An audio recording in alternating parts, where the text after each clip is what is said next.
Hello everyone. इस video में मैं सिलेक्शन के लेवल के ऐसे क्वेश्चंस करवाने जा रहा हूँ जिसमें मैक्सिमम स्टूडेंट्स गलती कर जाते हैं। कुछ क्वेश्चंस इसमें से तुम्हें टफ लग सकता है या फिर कुछ क्वेश्चन तुम्हें लगेगा कि ये तो आराम से बन जाएगा, लेकिन काफ़ी लोग उसमें सिली मिस्टेक करते हैं। आई बेट कि तुम भी उसमें सिली मिस्टेक करोगे। इसमें से 10 क्वेश्चन केमिस्ट्री के हैं और आगे आखिरी के 5 क्वेश्चन बायो के हैं। टोटल 15 क्वेश्चन है। पहले तुम सॉल्व कर लेना एक एक करके, फिर चेक कर लेना। हो सके तो तुम स्टॉप कर करके सॉल्व किया करना। हो सकता है मैं बहुत ज़्यादा टाइम ना दे पाऊँ क्योंकि मैं वीडियो को बहुत ज़्यादा एक्सटेंड नहीं करना चाहता। सो ये फर्स्ट क्वेश्चन है, arrange the spectrochemical series in the descending order. पहले सोचो।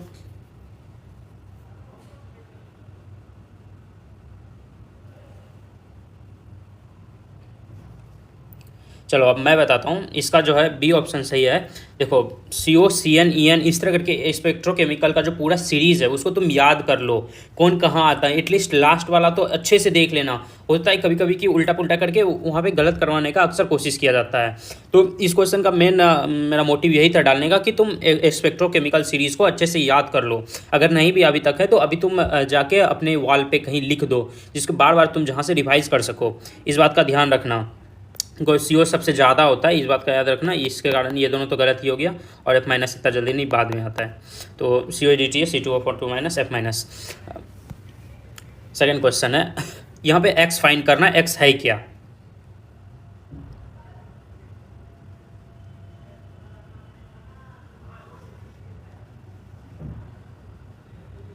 चलो मैं बहुत ज़्यादा टाइम नहीं दे सकता। अगर तुमको ठीक लगे तो तुम सॉल्व कर सकते हो स्टॉप करके। देखो यहाँ पे ओलियम डालने पे कुछ ऐसा बन रहा है। अगर तुम फिनोल का प्रिपरेशन पढ़ोगे ना तो वहाँ पर भी ये रिएक्शन दिया हुआ है कि SO3H यहाँ पे होगा क्या। सॉरी आंसर ही बता दिया मैंने। C जो है ये SO3H होगा, और बाकी सारे ऑप्शंस मैंने कन्फ्यूज़न के लिए बनाए। अच्छे से ध्यान रखना। बहुत लोग फिनोल का प्रिपरेशन तो पढ़ के जाते हैं, यहाँ पे गलत क्या करते हैं, PHOH मार देते हैं। पूरा क्वेश्चन पढ़ लिया करो। मैंने इस बीच में पूछा है, हो सकता है कि काफ़ी लोग PHOH टिक कर दे लास्ट ऑप्शन। और यहाँ पे वैसे इसका आंसर PH SO3H, पहले बीच में इंटरमीडिएट बनता है, फिर NaOH H+ डालने पे फिर तुम्हारा फिनोल बनता है। इस बात को ध्यान रखो। और NCERT के इसी तरह करके काफ़ी रिएक्शंस दिए हुए हैं, तुम उसको अच्छे से रिवाइज कर लो। ये नीट 2018 का PYQ भी है कि यहाँ पे बाय प्रोडक्ट को बोलते थे ना कि बाय प्रोडक्ट से क्वेश्चन नहीं आते हैं।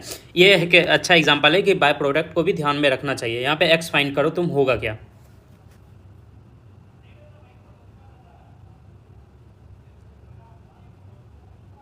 वैसे मैं बताता हूँ, वैसे मैं जब ये क्वेश्चन फ्रेम करता हूँ ना तो मैं x डायरेक्ट छोड़ देता हूँ, मैं ऑप्शन नहीं देता हूँ। ऑप्शन से क्या होता है कि तुम पहचान ले जाते हो। अगर तुम नहीं भी पढ़े हो तो थोड़ा थोड़ा बेसिक भी जानते हो तो तुम पहचान लेते हो। नीट में यही करना होता है, लेकिन प्रैक्टिस तो टफ लेवल का करना होता है ना।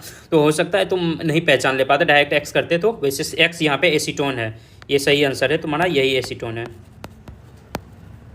इस तरह करके क्वेश्चन आ सकते हैं बाय प्रोडक्ट में। अगर इस तरह के हैं तो तुम ध्यान रखा करो। वैसे नीट 2018 का डायरेक्ट PYQ है।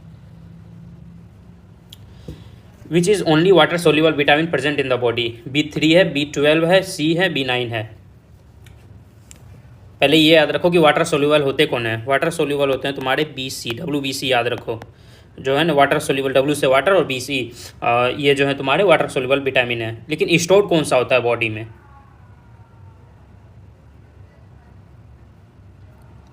B12 जो है ना ये हमारे बॉडी में स्टोर होता है, इस बात का ध्यान रखा करो। और तुम इस चैप्टर को अगर नहीं पढ़े हो तो अच्छे से पढ़ना स्टार्ट कर दो, और हो सके तो इसमें इसको और बायो में जो बायोमोलिक्यूल्स से दोनों को एक साथ पढ़ लिया करो, ताकि तुम्हारा रिवीजन और ज़्यादा अच्छे से हो जाए और कंठस्थ हो जाओ, और इसमें कम से कम गलतियाँ हो तुमसे। ये नीट 2024 का PYQ का एक पार्ट है। मैंने सही किया था ये क्वेश्चन, क्योंकि मैं NCERT को बहुत अच्छे से पढ़ता था। फेलिंग सॉल्यूशन A जो होता है ना वो COSO4 तो होता है, लेकिन यहाँ पे क्या होगा, एक्वस COSO4 होता है, अल्कलाइन COSO4 होता है। वैसे मैंने NCERT से उठाया है। जब मैं NCERT देख रहा था तो मुझे याद आया कि मैंने अपने टाइम पर ये क्वेश्चन सही किया था। तो तुम सोचो कि इसका आंसर होगा क्या।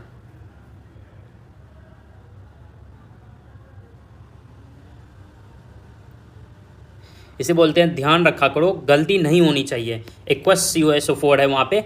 इसी तरह करके सिली मिस्टेक करोगे, एक क्वेश्चन भी गलत करते हो ना तो 4 से 5 हज़ार रैंक पीछे चला जाता है, और पता नहीं कितने कॉलेज बदल जाते हैं। तो इस बात का ध्यान रखा करो, ऐसी गलतियाँ तुम्हें नीट में नहीं करना है। यहाँ पे एक्वस COSO4 होगा, डायरेक्ट NCERT में लिखा हुआ है। इलेक्ट्रोलाइट इन निकल कैडमियम सेलीज। इसका आंसर पहले तुम सोचो क्या होगा। मैंने पहले भी बताया है कि बैटरी को एक टेबल बना के याद ही कर लो। मैंने अपना खुद का टेबल बनाया था बैटरी का, और वहीं से मैंने बैटरी के पोर्शन को याद कर लेता था बार बार। एक टेबल पढ़ता था, मेरे बैटरी बार बार रिवाइज हो जाता था।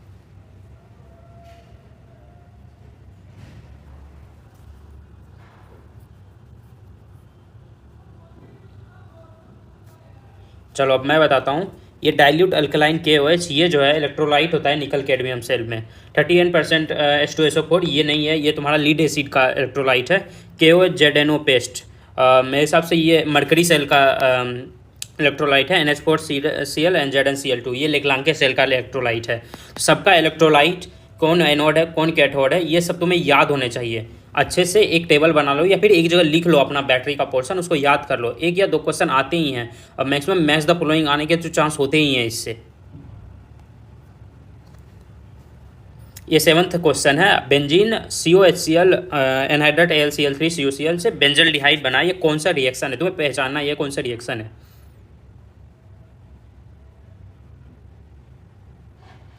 चलो मैंने ऑप्शन थोड़े आसान दिए हैं, बहुत पास भी नहीं कर दिया कि तुम पहचान ना पाओ। यहाँ पे गटरमान कोच रिएक्शन है, इसीलिए बोलता हूँ NCERT। अगर ये गलत हो रहा है ना तो बहुत बड़ी मिस्टेक कर रहे हो तुम। इस तरह के क्वेश्चन में बिल्कुल भी तुम्हें गलत करना ही नहीं है। ये गटरमान कोच रिएक्शन है, ये इसको तुम हमेशा ध्यान में रखो। और इस पे आसपास पे जो भी रिएक्शंस वहाँ पे NCERT में दिए हुए हैं, सारे रिएक्शंस के नाम के साथ याद कर लेना। और बीच में कौन सा ये लगता है कि उसका याद कर लेना। COHCl एनहाइड्रेट AlCl3 या CuCl भी दे सकता है, इसीलिए दोनों रीजन को याद रख लिया करो कि वहाँ पे मुझे लिखना क्या है, मतलब कन्फ्यूज़न क्रिएट ना हो तुम्हारे एग्जाम में। सो ये गटरमान कोच रिएक्शन है। नेक्स्ट क्वेश्चन देखते हैं। ऐसे कोई भी क्वेश्चन होता है नटोलेंस रिएजेंट जो ऑक्सीडाइज कर रहा है या फिर जो भी कर रहा है, उसमें नंबर ऑफ कार्बन का ध्यान रख लिया करो जब भी तुम NCERT में पढ़ते हो। क्या चेंजेस हो रहे हैं या number of carbon increase decrease तो नहीं हो रहा है ना, सेम वही हो रहे हैं, उसी में ऑक्सीडेशन या रिडक्शन है, जो वो देख लिया करो। कभी कभी नंबर ऑफ कार्बन में चेंजेस हो जाते हैं। सो मेरे हिसाब से इसका सेकंड ऑप्शन तो सही आंसर है। देखो नंबर ऑफ कार्बन में मैंने बोला था कोई चेंजेस नहीं होगा, और ये टॉलेंस रिएजेंट इसको अल्डिहाइड को तुम्हें एसिड बना देगा। सो कीटोन नहीं होगा, और ये नंबर ऑफ कार्बन इसमें भी कम है और इसमें भी कम है। ये दोनों सभी ऑप्शंस मैंने खुद से क्रिएट किए थे। इसका बी ऑप्शन सही आंसर है। ये NCERT में भी दिया हुआ है। और टॉलेंस और फेलिंग्स रिएजेंट का कैसे क्या होता है पूरा मैकेनिज्म अच्छे से पढ़ लेना, और वहाँ पे रीड कर लिया करो उसको बार बार। जब भी NCERT तुम ओपन करते हो उस जगह का, तो इसको रीड कर लिया करो। सो ये क्वेश्चन नंबर 9 है। Acetylation of salicylic acid produces. वैसे तो मैंने अच्छे से ऑप्शन बनाया नहीं है, फिर भी तुम अगर अच्छे से पढ़े होगे तो तुम सॉल्व कर ले जाओगे।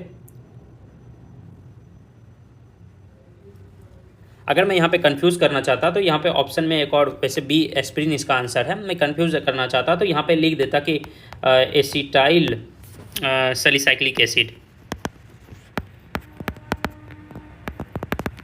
अब यहाँ पे क्या लग रहा है कि यहाँ पे तुमको बाकी ऑप्शन से सिमिलर लग रहा है। ये एसिटाइलेशन हुआ तो एसिटाइल सैलिसाइक्लिक एसिड लिखेंगे। एस्पिरिन होगा इसका सही आंसर, इसी का दूसरा नाम है, इसका केमिकल नेम है ये। तुम इस बात का ध्यान रखो, और जब भी NCERT पढ़ते हो ना तो इसका पूरा स्ट्रक्चर भी याद रखो। हो सकता है स्ट्रक्चर से क्वेश्चन आ जाए। जब भी NCERT पढ़ो तो इन सभी बातों का ध्यान दे दिया करो, ताकि तुमसे फ्यूचर में गलतियाँ ना हो।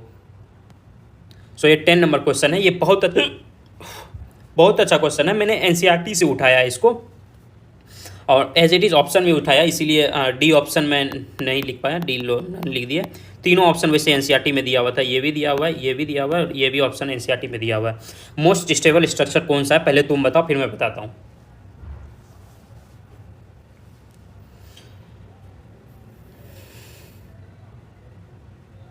चलो इतना ज़्यादा समय मैं नहीं दे सकता, तो मैं अगर ठीक लगे तो तुम ये कर लेना, स्टॉप करके सॉल्व जरूर कर लेना।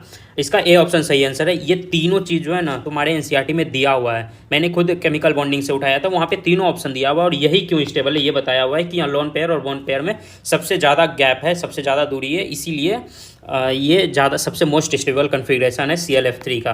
यहाँ SF4 का भी इसके ठीक पहले दिया हुआ है, उसको भी पढ़ लेना। जब मैं नेक्स्ट टाइम 15 क्वेश्चन सॉल्व करवाऊंगा एस्पिरेंट लेवल तो SF4 हो सकता है, अगर मुझे याद रहा तो मैं ज़रूर ऐड करूँगा, फिर तुम सॉल्व करके दिखाना। उस वक्त गलत नहीं होना चाहिए SF4 का स्टेबल कॉन्फ़िगरेशन है क्या। फिलहाल अगर इस नहीं आता था तो कोई बात नहीं, NCERT का ध्यान रखा करो। अब से 5 क्वेश्चन बायो है, इसमें भी बहुत ज़्यादा आसान क्वेश्चन नहीं है, लेकिन अच्छे अच्छे क्वेश्चंस मैंने ऐड किए। डोमिनेंट ट्रेट इन पॉड कलर, क्वेश्चन पर हमेशा ध्यान रखा करो।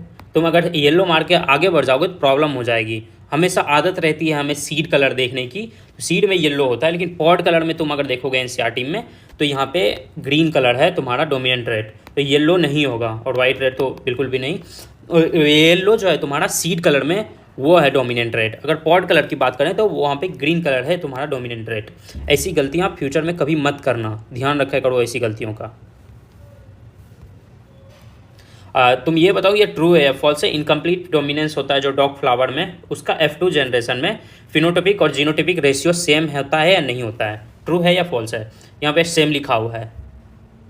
वैसे मैंने क्वेश्चन पढ़ दिया, नीट के समय तुम्हें खुद से क्वेश्चन पढ़ना होता है, तो तुम्हें F2 जनरेशन का ध्यान रखना है। इस बात का ध्यान रखना है कि डॉग फ्लावर की बात की जा रही है, इनकम्प्लीट डोमिनेंस की बात कर रही जा रही है।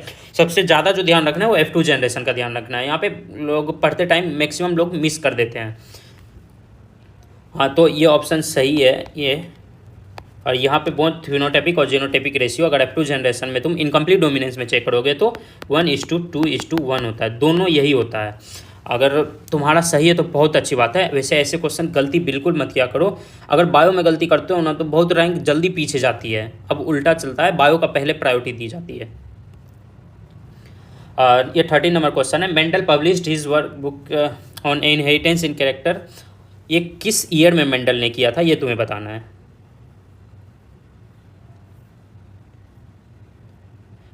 चलो इतना भी ज़्यादा समय नहीं लगना चाहिए। ये एनसीईआरटी में क्लियरली दिया हुआ है कि 1865 में ये किया हुआ था, उन्होंने पब्लिश कर दिया था। ये अलग बात है कि 1901 तक अननोन रहा था, लेकिन उन्होंने पब्लिश कब किया था ये हमेशा याद रखो, 1865 में पब्लिश किया था। और ऐसा नहीं है कि ईयर से क्वेश्चन नहीं आते हैं, आने के तो आ सकते हैं ना, फिर उस समय तो अगर गलत हो जाएगा तो तुम्हें बाद में रिग्रेट हो, उससे अच्छा तुम खुद तैयारी कर लिया करो। Who gave the name X body to the chromosome, देखो ये क्वेश्चन अच्छा है, मैंने इसको इसलिए ऐड किया कि तुम्हें साइंटिस्ट के नाम याद रहे। कोई साइंटिस्ट है मान लो,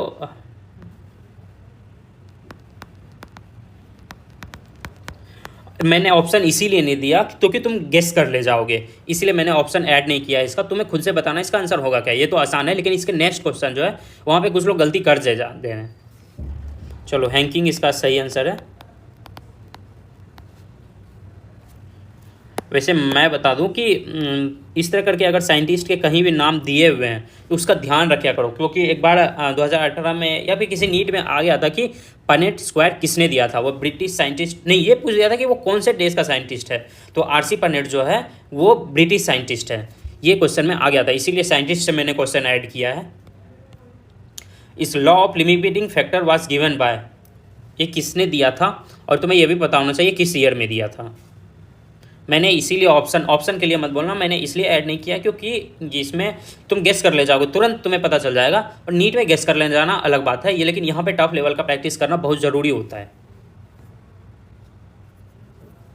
चलो तो इसका सही आंसर है ब्लैकमैन। ब्लैकमैन ने लॉ ऑफ लिमिटिंग फैक्टर दिया था 1905 में दिया था।